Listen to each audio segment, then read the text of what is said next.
우리 증산 천지대도 채널을 방문해 주시는 도생님 여러분 반갑습니다. 이번 시간에는요, 하감 이중성 선생님의 그 일생을 비록 일부분이나마 이렇게 최초로 서책에 담아서 소개한 그 책자, 바로 이제 농초 박문기 선생이 쓰신 바로 이제 이 본주라는 책인데요. 이 책에서 하감 선생님의 그 일생에 대해서 좀 잘 쓰신 것도 많이 있는데요. 몇 부분은 좀 이렇게 왜곡을 했지 않았나 하는 부분이 있잖아요. 이런 내용에 대해서 여러분과 함께 말씀을 드려보도록 하겠습니다. 하나의 서책이 나와서 이것이 세상에 쭉 알려지면요, 그것을 읽는 분들은 그 내용을 무비판적으로 받아들이고 그것이 먼저 머릿속에 입력이 되다 보면요, 왜곡된 사실이 이렇게 알려지게 된다. 저는 그렇게 생각합니다. 상인이 말씀하시기를 붓대 가진 놈이 도둑놈이니 앉아서 이리저리 다 만든다라는 그런 말씀이 있는데, 그것은 이제 상제님의 그 어떤 그 성언 성적을 기록한 이제 경전의 말씀 또는 그에 준하는 이런 그 서책들에게 해당되는 말씀인데요. 굳이 그 농초 박문기 선생이 쓰신 이 본주는 소설책이거든요. 그러니까 소설이라는 것은 그게 다큐멘터리가 아니고 소설이에요. 그렇기 때문에 소설의 영역이기 때문에 그것을 꼭 상제님 말씀에 이렇게 비추어서 이렇게 볼 것은 아닙니다만은, 그래도 이제 하나의 서책이 세상에 나와서 자리를 잡게 되면 그것을 읽는 독자들은 그 책에 대한 내용을 무비판적으로 받아들이게 되고, 그것이 이제 머릿속으로 또 입력이 되다 보면은 사실을 왜곡하는 것이 있지 않느냐, 이런 말씀을 제가 이렇게 드려봅니다. 이 내용을요, 제가 판박수식 책자에다가 이렇게 여기다가 정리를 해놨습니다. 그래서 이 내용을 같이 읽어보면서 제가 또 부연 설명을 또 해드려 보도록 하겠습니다. 이것은요, 이 내용은 제가 스스로 연구한 것이 아니고요.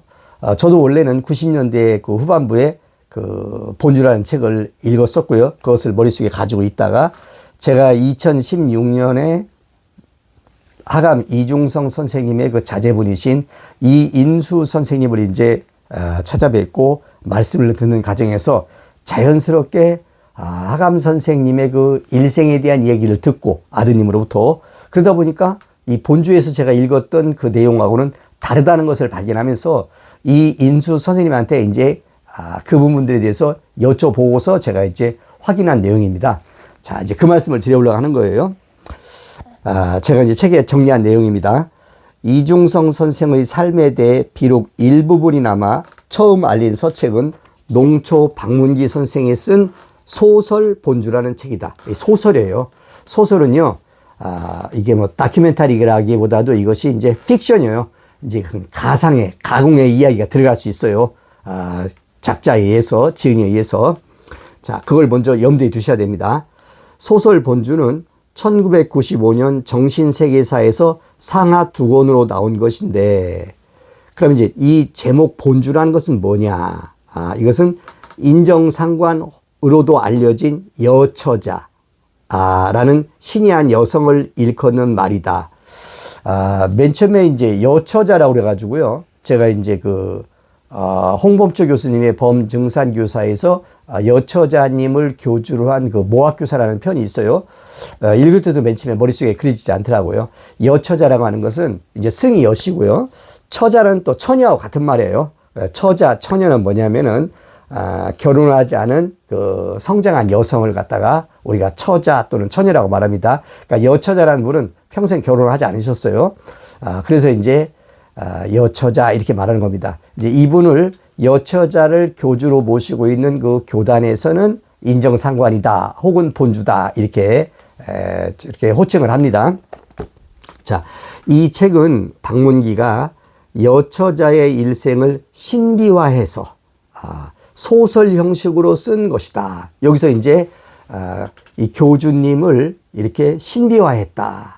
이렇게 보통 사람이 가지고 있지 않은 능력을 가지고 있다라는 이런 거죠. 이렇게요. 신격화, 신비화. 그리고 이제 이것을 소설 형식으로 쓴 거예요. 여기에 특히 우리가 주목해야 돼요. 그 소설을 쓰신 분이 어떤 그 있는 사실을 갖다가 듣고서서 자기가 그것을 내용으로 구성할 때 새로운 내용을 덧붙였다 이거예요. 이렇게요. 이제 픽션 이렇게 가상의 내용이 이렇게 들어가 있다. 이런 것을 우리가 염두에 두어야 합니다.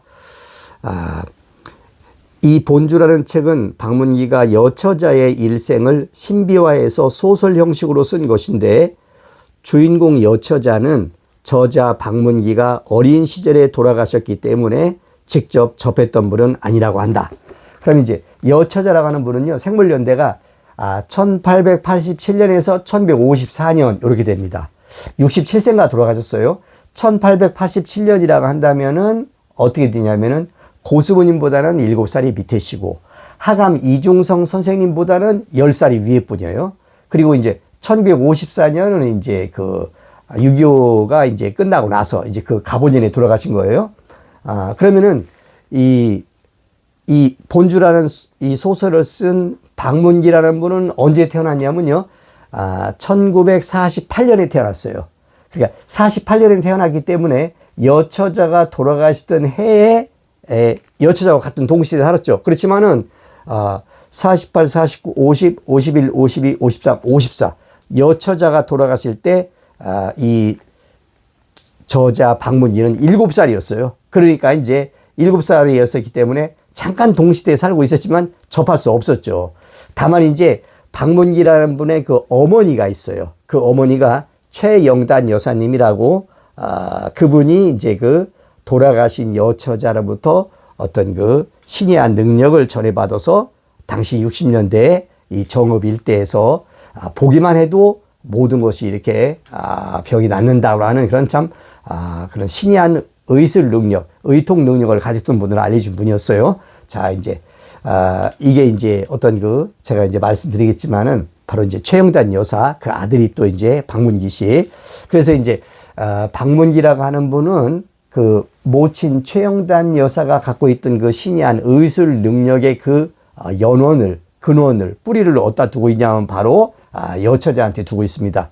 그래서 이제 자기 어머니 최영단 여사 그리고 이제 어머니한테 그러한 능력을 이렇게 주었다가는 여처자. 그러니까 여처자를 신비화하고 이렇게 한 소설이다. 이제 이렇게 우리가 일단 제 머릿속에 정리가 되고요. 이제 제가 이제 좀 계속 말씀을 이어보도록 하겠습니다. 박문기가 성장하여 주변의 어른들로부터 자료를 수집하여 작가의 상상력을 바탕으로 소설적인 요소를 가미하여 썼다는 것을 고려하면서 본주라는 책을 읽어야 한다. 이렇게. 자, 이 박문기라는 분은요, 굉장히 제가 이분이 썼던 그 대동이라든지 맥이라는 책을 읽어봤거든요. 굉장히 그 글솜씨가 뛰어난 분이에요. 상상력과 그것을 언어로 표현해서 책으로서 구성하는 능력이 있지 않습니까? 이렇게 그것이 뛰어난 분이라는 걸 알 수 있었어요. 자, 박문기는 1948년에 이제 그 해방되고 나서 3년 후에 태어나셔가지고요. 근래에 돌아가셨어요. 2020년에, 그러니까 5년 전에 돌아가신 분이죠. 정읍에서 출생하여 그곳에서 농사를 지으며 한평생 살면서 우리 역사를 연구하신 제야향토사학자이자 한학자이시고 친환경 농업인으로 알려주신 분이다. 박문기의 유명한 저서로는 대동이 1987년, 맥이 1987년입니다. 등이 있는데 이들 책자를 읽어본 사람들 가운데는 박문기의 작가로서의 지식과 필력에 공감하는 분들이 적지 않을 것이다. 저도 그걸 느꼈습니다. 한편 박문기의 어머니인 최영단 여사는 먼저 돌아가신 여처자의 유일한 사후제자로서 알려져 있고 60년대와 70년대에 환자를 쳐다보기만 해도 온갖 불치병이 낫는다고 하여 신유의 신통력을 가지신 분으로 크게 유명했던 분이다. 이제 인터넷에서 검색하면요 그런 내용을 볼 수 있어요. 당시 그 신문 기사도 볼 수 있고요. 이 인수 선생님은요 정읍에서 사셨기 때문에 이 최영단 여사를 잘 알고 계셨고 또 그 여처자라고 하는 분이잖아요. 역시 잘 알고 있었고 이제 제가 뒤에서 말씀드리겠습니다. 최영단 여사는 그 60년대 그 이 인수 선생님이 그 경험하셨던 것을 이렇게 말씀해 주시더라고요. 제가 과연 그 당시에 최영단 여사님이라고 하는 그런 참 신이한 그런 의술 능력, 신통력 내지는 이것을 가지고 있었습니까? 라고 물어보니까 이제 본인이 직접 눈으로 보셨대요. 그 이제 앞마당에 수많은 불치병 환자들이 있지 않습니까? 어떻게 하면 그 최영단 여사를 한번 보려고 막 이렇게 거기에 몰려들었고, 그 마당에 들어오지 못한 사람들은 그 마당 바깥에서 계속 대기를 하고 있었다는 겁니다. 그래가지고 이 최영단 여사가 나와가지고 이제 마당에 쭉 참 전국에서 구름같이 몰려드는 많은 불치병 환자가 있었을 거 아닙니까? 그러면 그저 불치병 환자들은 있잖아요. 무슨 암 환자도 있고 무슨 병 환자도 있고, 인간의 이 생로병사 중에서 그 병이라는 게 얼마나 고통스러운 거고 그렇습니까? 그분들은 현대의학으로 고칠 수 없으니까 그것을 낫는다는 간절한 그런 그 소망 아래 그 소식을 듣고 이제 마당에 모였던 거예요. 그러면 최영단 여사께서 나와가지고 쫙 둘러보시면서 이제 손을 한번 딱 이렇게 어떤 그 저으면서 있지 않습니까? 이렇게 하면은 이 중에 얼마 정도는 낫고 어떻게 한다라는 이런 말씀을 하시고 있지 않습니까? 이렇게 했다는 거예요. 그것을 이제 이 인수 선생님은 직접 보셨고, 또 낫는 사람들도 있었다. 이렇게 말씀하시더라고요. 그러니까 이제 헛된 소문은 아니었다는 거예요. 자, 본주 책 가운데 이중성 선생의 일화가 비록 일부분이지만 등장하는 까닭은 하감 선생의 부인인 최세대충군이 여처자와 동시에 같은 지역에 살며 서로 친밀하게 교류하신 분이기 때문이었다. 여기서 이제 누가 등장하냐면요, 하감 선생의 이 부인이 등장을 해요.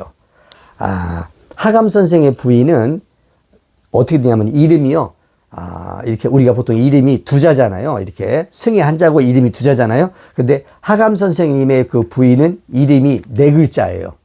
승은 최씨고 있잖아요. 그 다음에 이름은 세대충군. 좀 독특한 거예요. 저도 맨 처음에 이 얘기를 들었을 때 금방 이해가 안 되더라고요. 근데 이제 몇 번 들으니까 이게 독특한 이름을 가지신 분이구나. 세대충군할 때는요, 세대는 1세대, 2세대 할 때 그 세대고 있잖아요. 충은 충성충자에다가 군은 임금문자. 그러니까 이 세대를 뛰어넘어서 충성스럽게 뭐 임금을 섬긴다 이런 뜻인지 모르겠어요. 하여튼 최세대 충군이란 분이에요. 그러면 이분에 대한 얘기를 이제 이 인수 선생님께서, 그분이 자기 어머니니까 모친이시니까 들려줬던 얘기를 먼저 잠깐 하겠습니다. 하감 선생은 1897년에 정유생이시고 최세대충군이라는 하감 선생의 부인, 그러니까 이 인수 선생님의 어머니 모친은요 1910년 경술생이에요. 그래서 이중성 선생과 그 부인 이 최세대충군과는 13살의 차이가 나요. 그러면 두 분은 어떻게 해서 결혼하시게 됐냐? 여기에 좀 이렇게 뭐랄까 어떤 에피소드가 있어요. 하감 선생이 1928년 무진년에, 근데 무진년에 이제 그 정읍에 오시지 않습니까? 12월 22일 날 동지에 이제 정읍에 도착한단 말이에요, 대흥리에. 그리고 나서 맨 처음에 왔을 때는 오자마자 그 즈음에 차경석 교주를 만날 거라고 기대를 했는데 그게 안 됐지 않습니까? 그리고 나서 한 달, 두 달이 뛰어넘어서 기사년 2월 말 무렵인가 이때 가서 이제 차경석과의 독대가 이루어져요. 그리고 나서 이제 5월 24일인가 양력으로 있잖아요. 그 60갑제로 말하면 기사년, 기사월, 기사일, 그때 이제 그 뭐라면 차경석이 11전 봉환식과 그 낙성식과 봉환식 행사를 할 때 거기서 이제 상해님을 배신하고 배척하는 말을 할 때 그 하감 선생께서 단호히 일어나가지고 차경석을 너는 천만고에 다시 없을 역적놈이라고 이렇게 꾸짖는 그런 일이 있었지 않습니까? 바로 이제 요 무렵에, 그러니까 이 봄 무렵에 있잖아요. 그때 하감 선생께서는 결혼을 하셨다는 거예요. 결혼을 갖다가 이제 그 스토리예요. 하감 선생께서 정읍에 오셔가지고 직접 차경석을 만나지 못했지만 여러 방주들과의 만남 속에서 테스트 과정들을 갖고 또 방주들의 자제분들도 소개받아서 가르치기 시작하고 이제 이즈음 무렵이었어요. 하감 선생, 근데 이즈음에 있잖아요. 이 보촌교회에서는 그 정읍에서는 이런 말이 떠들었대요. 여처자 최처녀. 그게 이제 그 정읍 시장 바닥에서, 그러니까 이제 그게 시장 바닥이라기보다는 이제 그때 그런, 뭐랄까, 신앙에 쌓여서 그런 말이 있었다는 거예요. 처자나 처녀는 같은 말이에요. 결혼하지 않은 이렇게 그 나이 든 여성분을 처자 또는 처녀라고 하는데, 여처자 최처녀는 여는 여시성, 최는 최시성을 말하는 거예요. 그러면은 이분들은 왜 유명했냐면은 그 당시 정읍에 있었던 얘기가 뭐냐면은 바로 여처자와 최처녀는 이 차경석 교주의 황후감이 될 분이다라고 해서 그것이 이렇게 은은하게 이렇게 알려져 있었다는 거예요. 여처자, 최처녀. 그런데 여처자와 이 최세대충군, 이 최처녀는요, 나이 차이가 근 24살 차이가 나요. 이거 보통 차이가 아니에요. 그러니까 그 당시 말하면, 쉽게 말하면 이제 어머니 뻘자에는 차이가 나죠. 이렇게요. 근데 이 두 분이, 당시에 처녀였고, 차경석 교주의 황후감이 될 만한 여자다. 이렇게 있었다는 거예요. 소문이 났었다는 거예요. 이중성 선생도 정읍에 와서 이제 이 얘기를 접하게 됐고, 근데 여처자는 이중성 선생보다 나이가 10살 많지 않습니까? 그러니까 이제, 여기는 아니고, 그래가지고 이제 이 하감 선생께서는 이 최처녀에 대한, 이게 참 보통 여자가 아니다. 황후감이라니까 이제 이런 얘기를 접해 듣고 관심을 가졌겠죠? 그래가지고, 이제 이인수 선생님이 이제 들려주신 얘기예요. 하감 선생이 이제 길거리를 오면서 가면서 이제 어느 날 최처녀, 최세대충군의 아버지를 만났다는 거예요. 그래가지고 아버지를 모시고, 이제 어디로 갔냐면 주막에 가서 순례접도 하고 자기소개도 하고 이렇게 얘기를 하다가, 그때 이제, 1929년 기사년에는 하감 선생은 33살이었어요. 33세. 아직 장가 안 갔을 때입니다. 결혼 안 했을 때예요. 그래가지고는 얘기를 죽거리 받거리 하다가 이제 이중성 선생께서 이제 최세대충군의 아버지한테 이제 제가 따님과 한번 결혼하고자 합니다. 이렇게 뭐 어떻게 따님을 달라고 했다든지 뭐 어떻게 얘기했겠죠. 이제 그거야 뭐 이렇게 이제 남녀 문제니까. 그랬더니 이제 최세대충군의 아버지는 뭐라고 말이냐면은 알겠다. 이제 우리 하감 선생 젊은이의 뜻을 알겠다. 그렇지만 이것은 딸이 결정할 문제지 아버지가 결정할 문제도 아니다. 근데 이제 그때 이제 하감 선생이 그랬다는 거예요.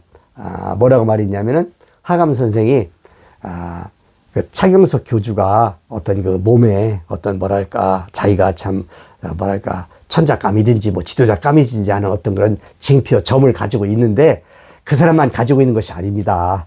저도 가지고 있습니다. 그랬다는 거예요. 그러면서 이제 주막집에서 하감 선생께서 우통을 딱 벗고 있지 않습니까? 이 별에서 붙어 있는 이 몸에 이 배인 있지 않습니까? 이걸 보여줬다는 거예요. 그게 뭔지는 모르겠지만, 이제 33살에 호엽 남아있지 않습니까? 하감 선생께서 있지 않습니까? 뭔가 이게 있었던가 봐요. 저는 뭐 그걸 구체적으로 말씀하시지 않았겠지만, 저도 이런 사람입니다. 그래서 제가 따님과 결혼하고자 하니 이렇게 허락해 주십시오. 그러니까, 그분이 뭐라고 말이냐면, 그것은 내가 할 문제가 아니고 내 딸이 결정할 문제다. 내가 내 딸한테 가서 이렇게 물어보고, 이렇게 알려주겠다. 그랬다는 거예요.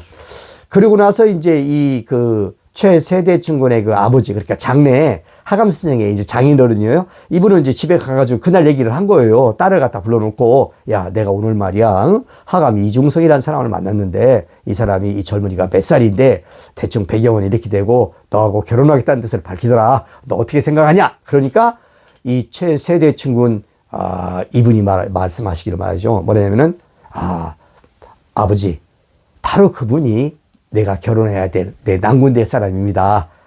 그렇기 때문에 제가 결혼하겠다. 이렇게 얘기를 하고 있잖아요. 그 다음에 뭐라고 말하냐면 이것이 이제 알려지면 안 되니까, 다음에 만나면은 이렇게 몇 월 며칠 날 몇 시에 이렇게 오라고 이렇게 얘기를 했대요. 그래가지고는 이제, 그 양반이 이제 최세대충군의 아버지가 이제 다시 이중성 선생을 만나서 이제 그 얘기를 하면서, 내 딸이 말이지, 며칠 날 밤에 이렇게 오라고 하더라. 이렇게 얘기를 했다는 거예요. 이게 도대체 말이지. 그래가지고 이제 하감 선생은 옳거니 됐다 해가지고 있잖아요. 그날 이제 딱 이제 이제 뭐 나름대로 준비를 했겠죠. 그래가지고 이제 그날 밤에 자시에 올라가가지고 밤에 있지 않습니까? 거기 가가지고 마당에다가 청수를 놓고 서로 절하고 있지 않습니까? 그날 밤으로 그냥 결혼식을 해버렸다는 거예요. 그렇게 말씀을 하시더라고요. 야, 이거 참말로, 이거 참, 이게 보통 예사롭지 않지 않습니까? 그래가지고 이제, 그 최세대충군의 이제 아버지 어머니가 있었는데, 그분들은 이제 경주 부근에서 이제 사시던 분들인데, 이 상계님의 이 진리 소식을 듣고 신앙을 하기 위해서 정읍으로 오셨던 분들이래요. 그런데 이제 그 경주 부근에 살다가, 그러니까 경상도에 살다가 이 전라도 정읍으로 올 때 이미 최세대충군이라는 그 여성은 나이가 어렸지만, 그러나 어떤 그 영계를 볼 수 있고 어떤 신계에 대해서 눈을 뜬, 그러니까 요즘 말하면 제가 볼 때는 무당이에요. 나쁜 의미의 무당이 아니라 이렇게 이 무속의 세계, 영적 세계, 어떤 신의 세계에 이렇게 어떤 능력을 갖고 있는 분이에요. 그래서 이분을 추종했던 그 어린 최세대충군이라는 그 여성을 추종했던 사람들이 다수가 따라서 같이 이 정읍으로 왔었다는 거예요. 그 말씀을 하시더라고요. 그래가지고는 하감 선생하고 결혼을 했잖아요. 이제 최세대충군이. 그러면 최세대충군이라는 그 어린 여성을 따랐던 그 제자들이 또 왔지 않습니까? 여러 제자들이. 그런데 이제 하감 선생은 결혼을 하고 나서 자기 이제 부인한테 뭐라고 말했냐면은 우리는 지금 제자를 두고 기를 때가 아니다. 이 강증산 상계님, 조아주 하나님, 그러니까 미륵 뿌리신 상계님의 지혜를 우리가 닫고 공부할 때이지. 우리가 스스로 정립할 때지. 우리가 정립도 안 됐는데 어떻게 제자를 두고 기르냐. 이렇게 말씀했고, 그 최세대충군 부인께서도 그것을 이렇게 받아들여가지고 그 자기를 따랐던 제자들 있지 않습니까? 자기를 따라가지고 정원까지 따라왔던 그 제자들을 누구한테 보냈냐면은 바로 이제 친분이 있던 여처자. 그러니까 나이는 24살인가 위여요. 그렇지만 두 사람은 서로가 서로 알고 있었고 친했다는 거예요. 같이 여처자도 그런 어떤 뭐랄까 제가 볼 때는 그런 무당이었다고 봐요. 저는요. 그쪽으로 제자를 다 보냈대요. 그렇게 말씀하시더라고요. 그러면서 이제 이 인수 선생님 말씀하시기를 어머니 최세대충군과 여처자라는 분은 서로 알고 있었다. 이렇게 친한 사이였다. 그런데 제가 왜 이 말씀을 드리면서 무엇을 먼저 말씀드리냐면요. 이 본주라는 책에서 박문기 선생이 이제 서술할 때 있지 않습니까? 여기 보면요. 앞부분이 있잖아요. 이제 그 여처자라는 분이 경상도 하동인가 어디서 있었던 분인데 그분도 이제 결국은 이렇게 그 뭐랄까 상계님 진리를 신앙하러 왔죠. 정읍으로 오는 과정에서 그 전에 이제 바로 이제 여처자와 최처녀가 어떠한 서로의 친분이 있었다 하는 내용을 여기다 쓰고 있어요. 근데 이 내용은 이 인수 선생께서는 이 내용에 대해서 이것은 내가 말한 내용이 아니다. 박문기라는 분이 어떠한 다른 그 얘기를 듣고 썼는지 모르지만 이것은 사실이 아니다라고 이렇게 말씀하시더라고요. 이제 그런 내용들이 이런 내용이에요. 뭐가 있냐면요. 여기 보면 앞부분에 있잖아요. 바로 이제 여처자라는 분이 이제 그 최세대충군보다는 24살 위지 않습니까? 그러니까 이제 어렸을 때 여처자와 이 최처녀가 서로, 그러니까 처녀가 되기 전이죠. 이제 어렸을 때니까 그때 만나는 장면에서 이제 내용이 쭉 이렇게 소설식으로 써 있는데 여기서는 이렇게 돼 있어요. 이 여처자가 이 최세대충군이라는 이 소녀를 만나는 첫 장면에서 뭐라고 말했냐면은 이렇게 말해요. 왔냐? 그러니까 예, 왔습니다. 이렇게. 그러니까 위에서는 반말을 하고 밑에서는 이렇게 존댓말을 형식으로 이렇게 써 있거든요. 그러면서 이제 뭐 이렇게 이제 맨 처음에 만나는 장면에서 방 안에 들어온 이 최세대충군, 그때 소녀였을 때요. 소녀는 먼저 여처자의 어머니 이시부인에게 큰절을 하여 인사를 드리고 여처자 인정상관에게도 절을 올렸다. 세대충군입니다. 이렇게 했다는 거예요. 그런데 이 인수 선생님은 이렇지 않다. 우리 어머니는 여처자와 나이 차이가 있지만 서로 두 분은 존댓말을 하고 양존을 했다. 이 내용은 아니다. 이렇게 말씀하시더라고요. 그래서 이제 저는 맨 처음에는 이해가 잘 안 갔지만은 이게 소설이구나 하는 것을 제가 알 수 있었고요. 자, 이렇게 나옵니다. 그래서 이제 또 뭐가 나오냐면요. 이런 게 나와요. 이 앞에는 이제 여처자를 신비화하려다 보니까 여처자와 같이 교류를 했던 최세대충군 최처녀도 당시에 이렇게 세상에서 여처자 최처녀로 알려져 있던 분이기 때문에 여기서 이제 이 최처녀도 신비화해요. 그러면서 뭐라고 말이냐면은 최처녀가, 그러니까 하감 선생의 부인, 다시 말하면 이인수 선생의 어머니가 어릴 때 뭐가 있냐면 비보라고 하는 그런 능력을 갖고 있었다. 비보라는 게 뭐냐면요, 날빛자에다 걸음보자예요. 이게 사람이 이렇게 걸어가는 거 아니지 않습니까? 그런데 최세대충군 하감 선생의 부인은 이렇게 순식간에 몇십 년을 갖다 이렇게 날아가듯이 갔다라고 이렇게 여기서 서술을 하고 있어요. 자, 이렇게 돼 있어요. 비록 그러하였으나, 이렇게 영덕고을에서는 최처자라고 하면 대개 모르는 사람이 없었다. 또한 친척이나 이웃은 이미 그가 남달리 총명할 뿐 아니라 기이한 경지에까지 이르렀음을 거의 짐작하고 있었다. 비록 그러하였으나 그 최처자가, 그러니까 최처녀가 비보까지 하는 줄을 아는 사람은 없었다. 하여 그가 300여 리가 넘게 떨어진 곳에 사는 여처자, 곧 인정상관을 찾아다니며 교분을 쌓고 있음은 아무도 눈치채지 못하였다. 비보라 함은 바로 날아서 걸어다닌다는 말인데 아마 바람처럼 날아다닌다는 뜻이 더 정확할 것이다. 그러면 이걸 읽는 사람은요, 야, 참 옛날에는 이렇게 아주 뭐 무협지에 나올 정도로 이렇게 신이한 능력을 갖고 있구나. 막 그냥 날아다니시 순식간에 300여 리를 막 200여 리를 가는구나. 이거는요, 소설이에요, 여러분. 만든 얘기예요. 이 인수 선생님은 최처녀라는 분은 결국 최세대충은 자기 엄마잖아요. 엄마가 날아다녔어요? 말도 안 되는 얘기예요, 여러분. 이인수 선생님은 이게 무슨 얘기냐, 이게 도대체. 저는 그 얘기 들으면서, 이거 소설이지, 참. 여러분. 소설적인 요소가 많이 가미되어 있다라고 하는 것을 여러분 알아야 돼요. 그러니까 그 작가의 붓끝에서 있지 않습니까? 새로운 세계가 창조가 되고 읽는 독자는 그것이 진짜인 듯한 어떤 그런 환상에 이렇게 빠져드는 것이다. 저는 그렇게 생각합니다. 자, 이렇게 이제 제가 보겠습니다. 자, 본주책 가운데 이중성 선생의 일화가 등장하는 까닭은 하감 선생의 부인인 최세대충군이 여처자와 동시대에 같은 지역에서 살며, 같은 지역, 그러니까 이제 정부에서 같이 사셨어요. 서로 친밀하게 교류하신 분이었기 때문이다. 이건 맞아요. 친밀하게 교류했어요. 그런데 여기서 나이 차이가 24살인가 5살 차이가 났어도 두 분은 서로 깍듯이 존댓말을 썼다라고 하는 사실이에요. 자, 박문기는 여처자를 영적 세계에 나름대로 통하신 이인과 신인으로 신비화함에 있어 이를 뒷받침하기 위해서, 그러니까 여처자의 그 기인이다 신인이다 이것을 뒷받침하기 위해서 동시대에 교류하며 살았던 최세대충군의 이야기를 내용전기의 중요한 요소로 넣게 되었다.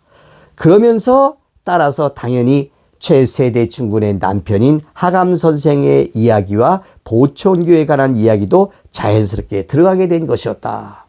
그러면요, 이 본주라는 책을 읽어보면요, 이 박문기의 입장이 있어요. 이 입장도 제가 파악한 게 아닙니다. 이것도 이인수 선생님께서 말씀해 주신 거예요. 박문기는 증산 상인님을 신앙하는 신앙인이 아니에요. 이분은 상인님을 인정하지 않아요. 누구를 인정하냐? 차경석이를 인정해요. 이렇게 차경석이를 인정하고 상인님을 인정하지 않습니다. 이렇게. 그래서 이제 이걸 먼저 아셔야 돼요. 그러면은, 자, 이제 여기서 중요한 얘기가 있어요. 자, 계속 말씀 제가 읽어보겠습니다. 과연 이 저자 박문기는 어떻게 하여 하감 이중성 선생과 그 부인 최세대충군에 대한 이야기를 이렇게 본주책에다가 이렇게 넣게 되었는가? 쓸 수 있게 되었는가? 그것은 다름 아니라 이인수님으로부터, 하감 선생의 아들인 이인수님으로부터 직접 들어서 그 내용을 알게 된 거고, 들은 내용을 바탕으로 이제 여기다가 내용을 이렇게 가미한 것입니다. 자, 그래서 이제 이인수님한테 제가 여쭤봤죠. 선생님, 어떻게 해서 박문기 씨를 알게 돼가지고 박문기 씨한테 아버지와 어머니에 대한 얘기를 이렇게 하시게 된 것입니까? 이제 여쭤봤어요. 그랬더니 이제, 이 인수님이 말씀해 주시더라고요. 그 내용은 이거였어요.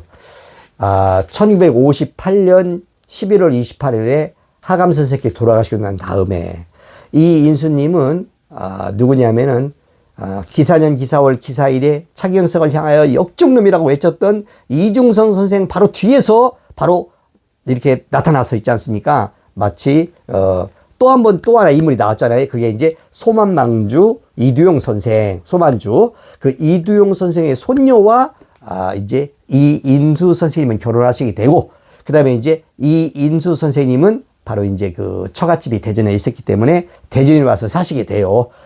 대전에서 빌부터도 살았다는 게 아니고요. 거기서 이제 맨 처음에는 생활 기반이 없으니까 거기서 이제 이제 뭔가 도움을 받다가 이제 이인수 선생님도요, 대단한 능력가예요. 자신의 능력을 펼치면서 이제 사업을 전개하게 됩니다. 그게 이제 60년대, 70년대 약 20년을 대전에서 사셨다고 하더라고요. 근데 이때 이제 뭐냐면은 이인수 선생님은 자기 개인 사업을 추진하는 과정에서 이제 사회적으로 막 활동하면서 있지 않습니까? 누구를 알게 되냐면 당시 한국일보 사장이었던 장강제라는 집안과 알고 지내시게 됐다는 겁니다. 지금 뭐 20대, 30대, 40대는 잘 모르실 거예요. 근데 저는 이제 이 얘기를 들은 적이 있어요. 한국일보 사장 장강제. 근데 이 장강제라는 분은요, 이 장강제 사장은요, 누구랑 결혼하냐면 60년대 영화계의 트로이카. 그러니까 이제 60년대 유명한 영화배우 3명이 있었어요. 그게 누구냐면은 윤정희, 그 다음에 문희, 또 하나가 남정임인가 또 그 3분이라고 제가 기억하고 있는데요. 다 굉장히 아름다운 미모를 갖고 있는 분들이에요. 영화 스타들이에요. 이 영화 3명의 트로이카 중에서 한 사람이었던 여배우 문희와 결혼하신 분으로 잘 알려진 분이다. 이렇게. 요즘 사람은 문희 모르겠죠. 그렇지만 이제 인터넷에 찾아보면 나와요. 아주 그냥 이목구비가 이렇게 좀 서양적으로 생기면서도 어떤 약간 그 동양적인 어떤 그 아름다움도 이렇게 간직하신 분인데, 이분하고 결혼하고 이제 문이라는 분은 장강세 사장과 결혼하면서 결국 이제 영화의 배우로서의 어떤 그런 것을 이렇게 접게 되죠. 이런 분이에요. 그런데 장강제 사장은 열정적으로 일하는 과정에서 그만 간암에 걸리게 되었고, 그러니까 간암에 걸리면요, 이 간이라는 것은 간암, 간경화, 결국 죽는 거예요. 이게 치료도 못 되면은. 그래서 이제 이 장강제 사장은 어떻게 해서든지 치료하려고 했으나 용이하지 않았다. 그러니까 뭐 장강제 사장의 어머니나 그 가족이나 이 지금 젊은 사장이 말이지 그 열정적으로 뛰어야 될 나이에 뛰어서 일해야 될 나이에 간암에 걸렸으니 얼마나 시리에 찾겠습니까? 고치려고 했는데 그 당시에 의학으로는 못 고쳤어요. 그래서 이제 그러던 중에 무슨 소식을 듣냐면은 정읍의 신비한 신유의 신통력을 가진 분이 하나 있는데 그분이 바로 최영단 여사였어요. 최영단 여사는 누구냐? 바로 이 여처자가 이제 돌아가실 때는 그때는 소녀였거든요. 이제 그분의 사후제자로서 그분의 기운을 받아서 그러한 신이한 신통력을 가졌다라고 이렇게 능력을 가졌다 이렇게 알려진 분이었어요. 그래가지고는 그때 이제 한참 막 이제 사람들을 고치고 소문이 나고 정읍으로 사람이 몰리고 병자들이 몰릴 때 이제 이 소문을 알게 되니까 장강제 사장 집안에서는 어떻게든지 그쪽하고 이렇게 최영단 여사하고 연결이 돼가지고 우리 병을 고쳐야 되겠다 이렇게 됐는데, 그때 누가 이제 연결이 되게 되냐면은 바로 이인수 선생님이 이제 그 사이에 다리를 놓게 됩니다. 왜? 이인수 선생님은 뭐냐면은 그 정읍에서 살았기 때문에 최영단 여사도 잘 알고, 그 다음에 누구냐면 여처자도 잘 알았거든요. 엄마 친구였으니까. 그러니까 이제 이렇게 말씀하시더라고요.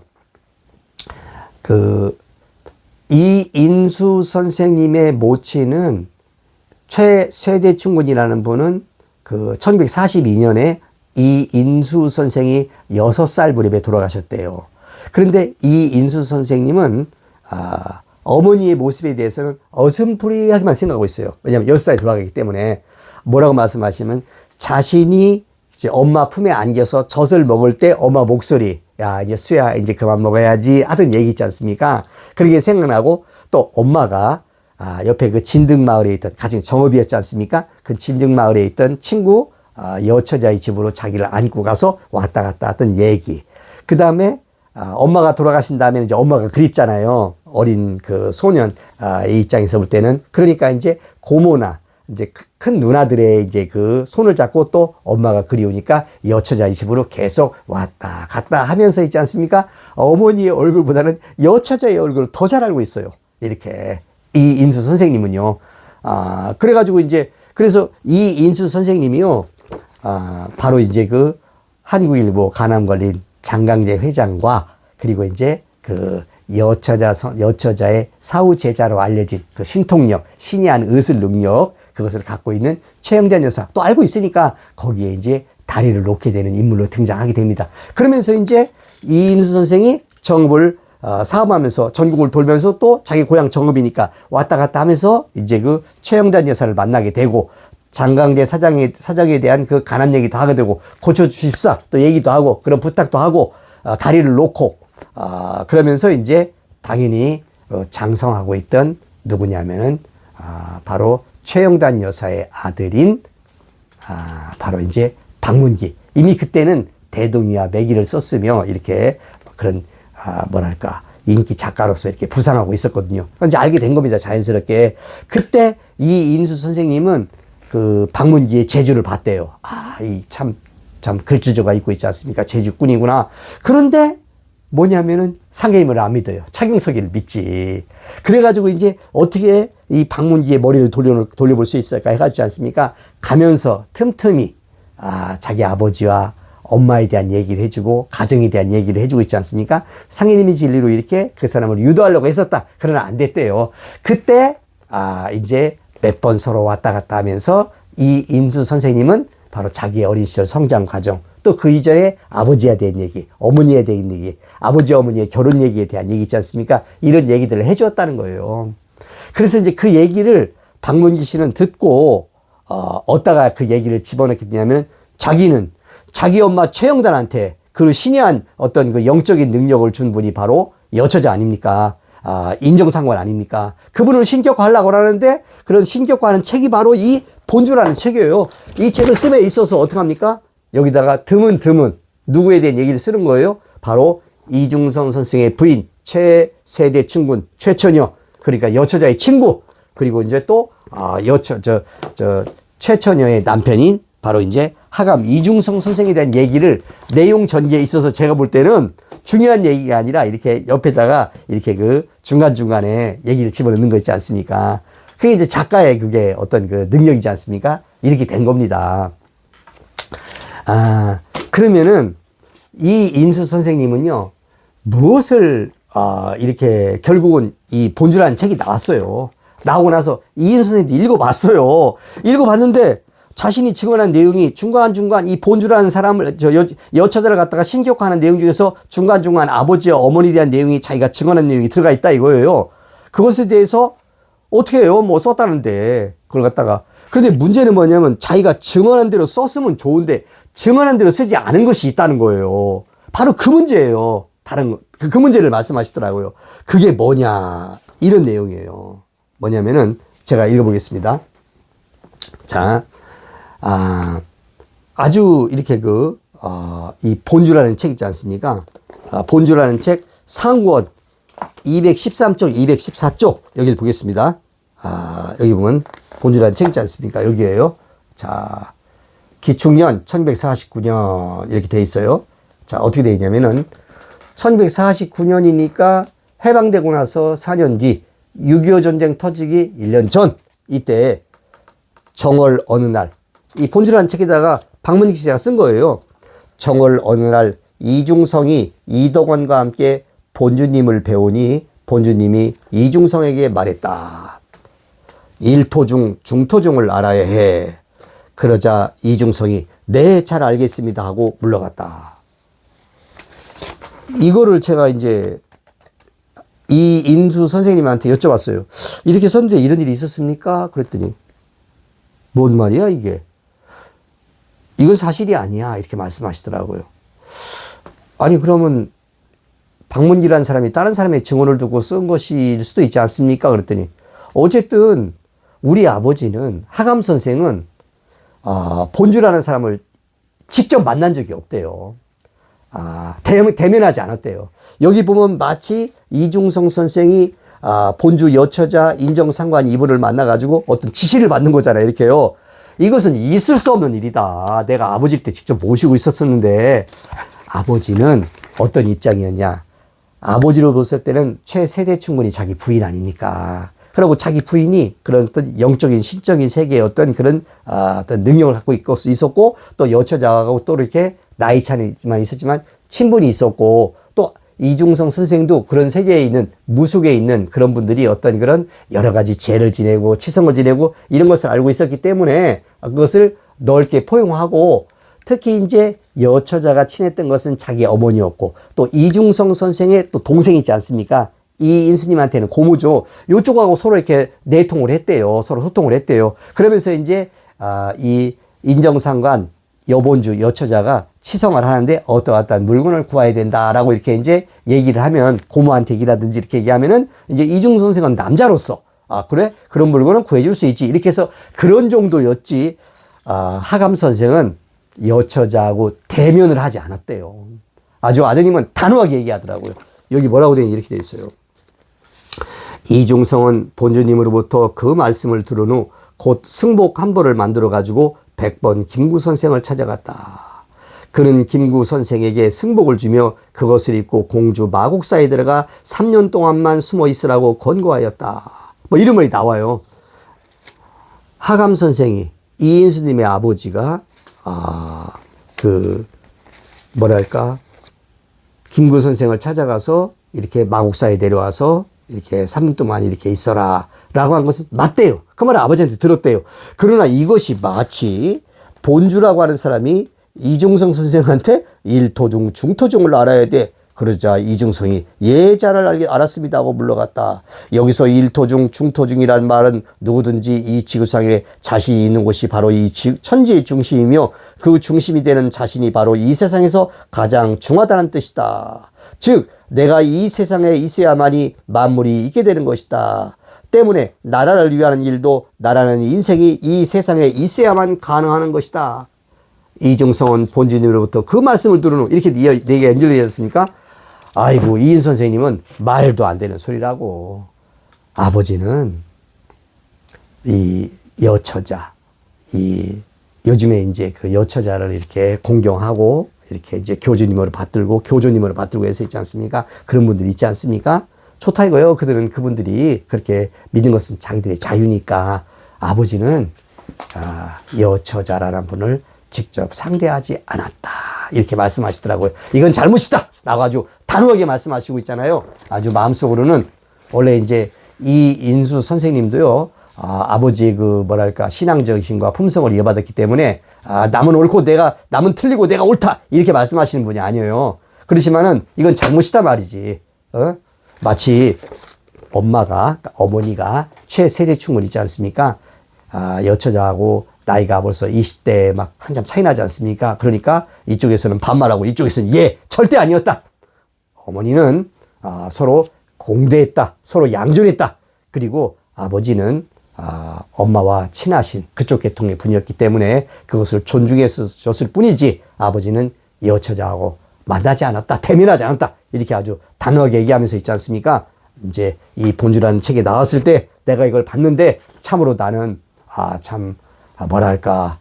이것은 완전히 왜곡이구나, 잘못됐구나 하는 것을 이렇게 그때 알았대요. 그런데 어떻게 해요? 이미 책이 나왔는데 가서 뭐 세순말로 따지겠어요? 어떻게 했어요? 이렇다고 이제 말씀을 하시더라고요. 그래서 이제 이런 얘기를 제가 이제 말씀을 이제 드려보는 거예요. 그러면은 과연 이 여처자라는 분은 누구냐? 이제 이 인수 선생님의 기억에 의하면은 어머니가 먼저 돌아가시고 어린 나이일 때, 어머니가 그리울 때는 자기 고모나 누나들의 손을 잡고 여처자가 있는 진덕마을에 갔을 때 자기를 이뻐해 주시고 이렇게 했던 그 여처자에 대한 고마운 마음이 있죠. 그러니까 저한테 말씀하시는 거예요. 절대 노상균 씨는 여처자가 옳으니 그러니 그런 얘기 하지 마라. 이렇게. 저도 당연하죠. 저는 여처자를 몰라요. 저는 그분 세계를 몰라요. 다만 상계님께서 어천하신 이후에 그 일제시대 때, 그리고 이제 해방될 때 이런 해방 공간에서 있지 않습니까? 그때까지 얼마나 많은 상해님의 교단이 있었습니까? 그래서 이제 이 여처자를 모시는 이 모학교를 비롯해가지고 그런 교단이 있었다. 근데 저는 몰라요, 그 교단에 대해서. 그러니까 제가 이제 할 수 있는 왈부할 수 있는 입장이 아니에요. 제가 볼 때는요, 상계님의 천지공사 1901년, 1909년까지, 그리고 이제 어천하신 이후에 1911년부터 고수부님이 이 선호하실 때까지 있지 않습니까? 이제 차영석 교주가 죽을 때까지 이제 일변교 시대가 열려요. 이 사이에 1126년부터 35년까지 10년 동안의 고스모님의 신정공사가 있습니다. 36년에 차영석이 죽죠. 그러면서 이제 일변교원이 본 게임은 끝납니다. 자, 끝나고 나서 등장하는 인물들이 있어요. 그게 누구냐? 그분이 바로 상인님의 따님인 강수님 화은당, 화은당 강수님 여사가 등장합니다. 그리고 또 이 37년부터 누가 등장하냐면 여처자가 등장을 해요. 그러니까 이분들은요, 고스모님의 신정공사가 끝나고 나서 등장하는 분들이에요. 상인님께서는 이분들에 대한, 이게 실제로 역사의 사건이었기 때문에 이분들에 대한 뭔가 천지공사가 있었을 것이다. 뭔가 이 천지공사에 대한, 이 천지공사라는 것은 신명공사 아닙니까? 해운공사가 있었을 것이다. 저는 이렇게 보는 거예요. 뭔가 그분들한테 또 뭔가 사명과 뭔가를 역사적인 교훈상에 사명을 내려주셨을 것이다. 이렇게 보는 거예요. 그러면 여처자 이분은 자신을 뭐라고 얘기했냐? 이것이, 어디 나오냐면은 바로 이제 그 범초 홍성열 교수님이 그 쓰신 바로 이제 그 범증산교사, 여기 이제 모학교사편에 나와요. 이것은 또한, 인정상관 대경전 이 책에도 나와요. 이제 여기 보면 저는 이 내용이 맞다고 봐요. 그 여처자 이분이 활동을 시작한 연도가 1937년, 1938년 무렵이에요. 이때 가장 먼저 왔던 제자가 누구냐? 그 사람이 서상섭이라는 분이 와요. 이분이. 근데 이제 이분한테 한 말이에요. 뭐라고 말하냐? 서상섭이 하루는 여교주를 배이니 뭐라고 말하냐? 나는 황하수 용궁의 딸이니 내일을 잘 보라 하고 어떤 사람이 여교주의 성시효를 물으니 물을 가리켰다. 스스로 뭐라고 말했냐? 바로 나는, 이 여처자라는 분이 말씀하신 거예요. 나는 누구냐? 황하수 용궁의 딸이다. 황하는 뭐예요?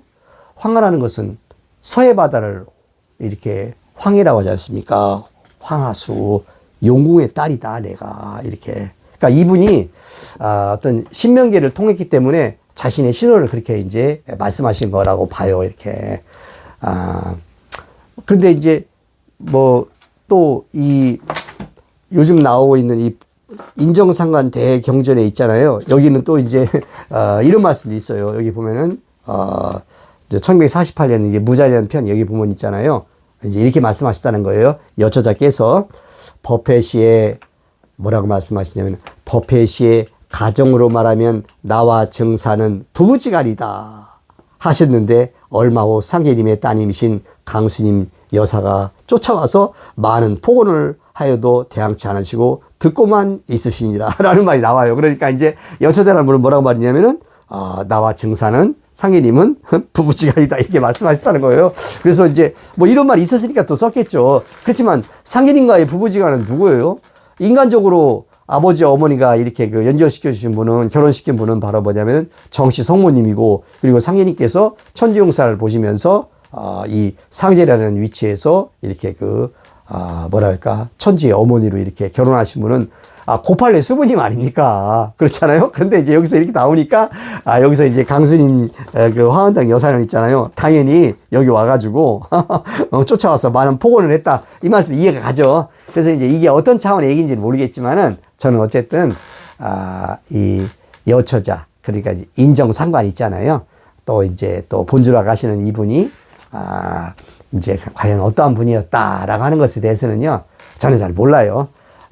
다만 이제 그 인정상관이다라고 하는 그런 말씀들 뭐 이런 것도 있는데요. 어디다 제가 이렇게 좀 써놨는데 어디 보면 복귀에 한번 있잖아요. 여기 이런 게 있네요. 인정상관이라고 할 때 있지 않습니까? 그 한자가 이렇게 어질 인자에다가 이렇게 그 다음에 이제 정, 인정, 바를 정자 이렇게 이제 이 책에 써 있어요. 그 다음에 이제 상관, 위상자, 볼관자.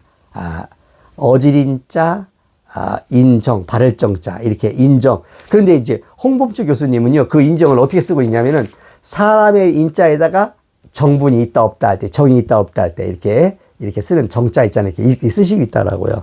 그러면서 이제 여기서 이제, 여처자 이제 이분이 말씀하신 내용이 써 있어요. 여기 뭐라고 하냐면은, 이렇게 돼 있어요. 종도들에게 너희들은 인정나라 아닌가? 무엇이든 인정 있게 해. 이렇게 하시니라. 무엇이든 인정 있게 해라. 이 말은 뭐예요?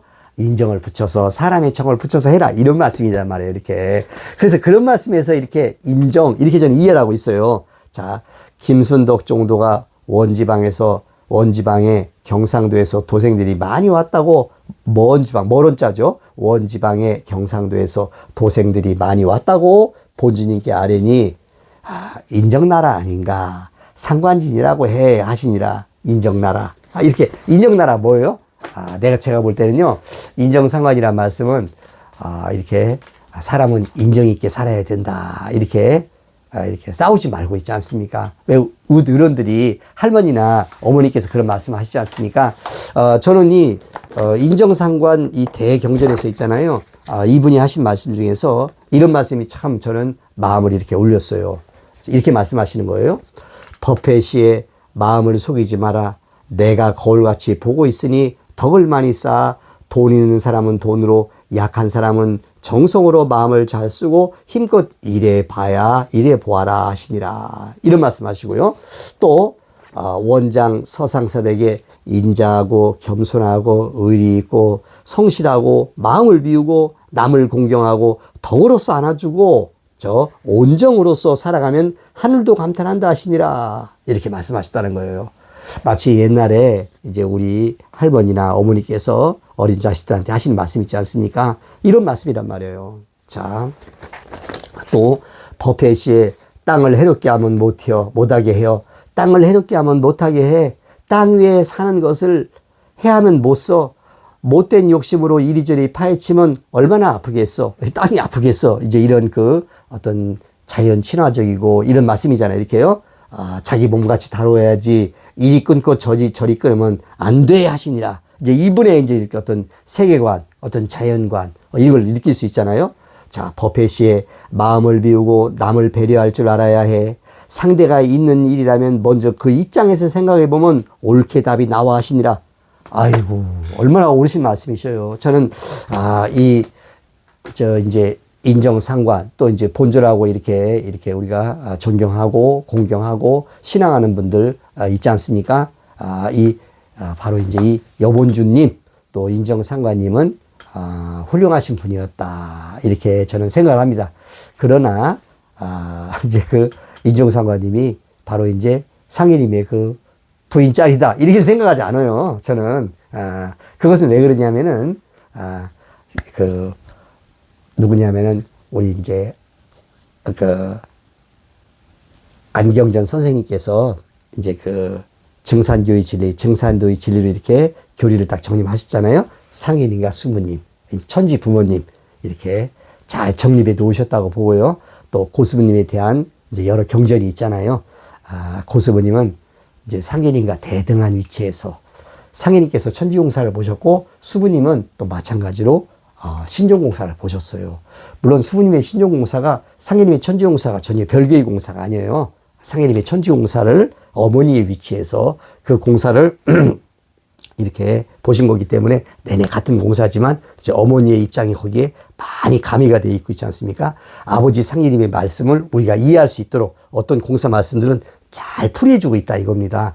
그래서 이제 저는 우리 이제 여본주 인정상관 여처자 이분을 갖다가 공경하지만은 천지 일월 부모님은 아니다. 어머님은 아니다. 저는 이런 입장을 가지고 있고요. 다만 이제 이 인정상관 대경전을 통해서 여본주님이 얼마나 많은 자신을 따르는 제자들 종도들에게 이렇게 어떤 덕을 베풀었으며 그들의 앞길을 풀어주고자 했으며 했다고 하는 것을 느낄 수가 있다. 이렇게 저는 말씀을 드립니다. 자, 오늘 이 정도 말씀을 드리고요. 다음 시간에 다시 뵙도록 하겠습니다.